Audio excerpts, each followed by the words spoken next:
नमस्कार। नागरिकता तय करती है कि हम कौन हैं, हमारे क्या राइट्स हैं। हाल के वर्षों में दो शब्द बहुत ज्यादा चर्चा में रहे, सीएए और एनआरसी। भारत एक डेमोक्रेटिक कंट्री है, यहां सिटीजनशिप सबसे बड़ी राइट है। लेकिन अक्सर हमारे मन में यह सवाल उठता है कि यह सीएए क्या है, किसे नागरिकता मिलेगी, किसे नहीं मिलेगी। आज के इस वीडियो में हम सीएए और एनआरसी को सरल भाषा में समझेंगे। सीएए क्या है? सिटीजनशिप अमेंडमेंट एक्ट भारत की सिटीजनशिप से जुड़ा एक कानून है। यह कानून 2019 में संसद द्वारा पारित किया गया था। इसका ऑब्जेक्ट है भारत के नेबरिंग कंट्रीज पाकिस्तान, बांग्लादेश और अफगानिस्तान से आए हुए हिंदू, सिख, बौद्ध, जैन, पारसी और ईसाई शरणार्थी जो रिलीजन के नाम पर जहां जिनका उत्पीड़न हुआ, जो भारत में एजाइलम लेना चाहते हैं और जो 31 दिसंबर 2014 से पहले भारत में आ चुके हैं, ऐसे लोगों को सिटीजनशिप देना। सीएए मुसलमान, भारतीय सिटीजन या अवैध गतिविधियों में शामिल लोगों पर लागू नहीं होता। सीएए किसी की नागरिकता छीनता नहीं है, बल्कि ये नागरिकता देता है जो तीनों जो हमारे इस्लामिक मुल्क हैं, जो बराबर में हैं, जहां पे माइनॉरिटीज का उत्पीड़न हो रहा है और जो भाग के भारत में शरण लेना चाहते हैं। नागरिकता पाने के लिए पहले सीएए में 11 साल का प्रावधान था। अब 2019 के बाद इसको घटाकर 5 साल कर दिया है। तो फिर इस पर डिस्प्यूट क्यों हुआ? इसे कॉन्स्टिट्यूशन के राइट टू इक्वलिटी से जोड़कर देखा गया। लोगों को डर था कि साथ मिलकर इसका एनआरसी के साथ मिलकर इसका दुरुपयोग हो सकता है। हालांकि सरकार का कहना है सीएए सिर्फ शरणार्थियों के लिए है, भारतीय नागरिकों के लिए नहीं है। सीएए किसी की नागरिकता छीन नहीं रहा, केवल नागरिकता दे रहा है।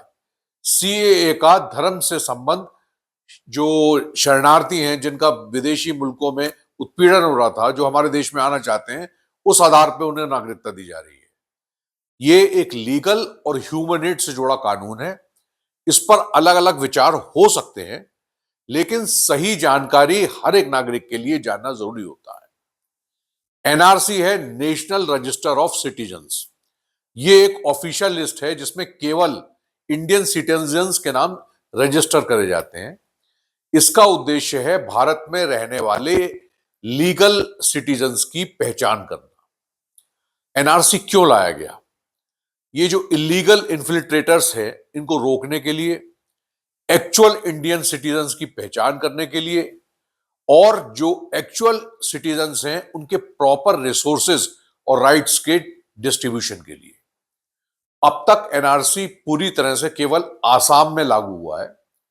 और क्यों हुआ है? क्योंकि वहां बड़ी संख्या में इलीगल इमिग्रेंट्स हैं और 1985 में असम में समझौता हुआ था जब यह लागू करा गया था।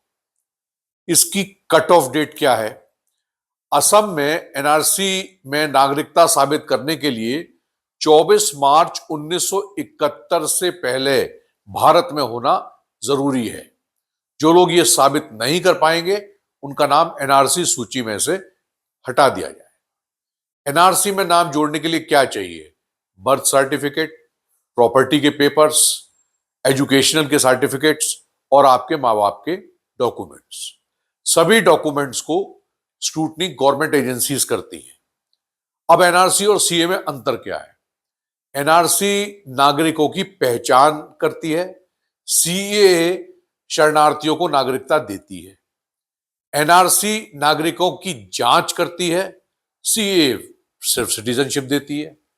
और एनआरसी सिंपली असम में लागू हुई है और सीए पूरे देश में लागू हुई। इस पर भी विवाद हुआ।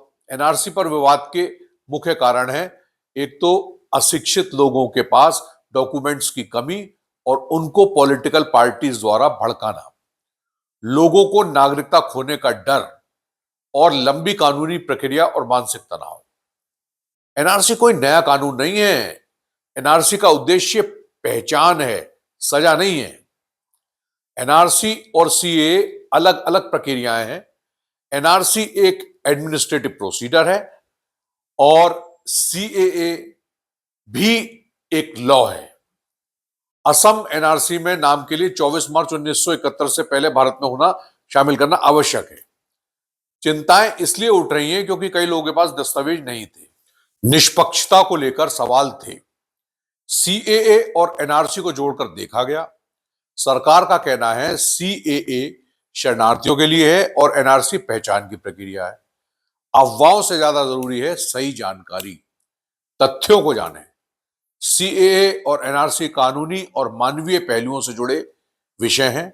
अलग अलग राय हो सकती है, लेकिन जागरूक नागरिक ही डेमोक्रेसी को मजबूत बनाते हैं। वीडियो उपयोगी लगा हो तो लाइक करें, शेयर करें, सब्सक्राइब करें और कमेंट करके बताएं अगर कोई और सुधार चाहते हो। नमस्कार।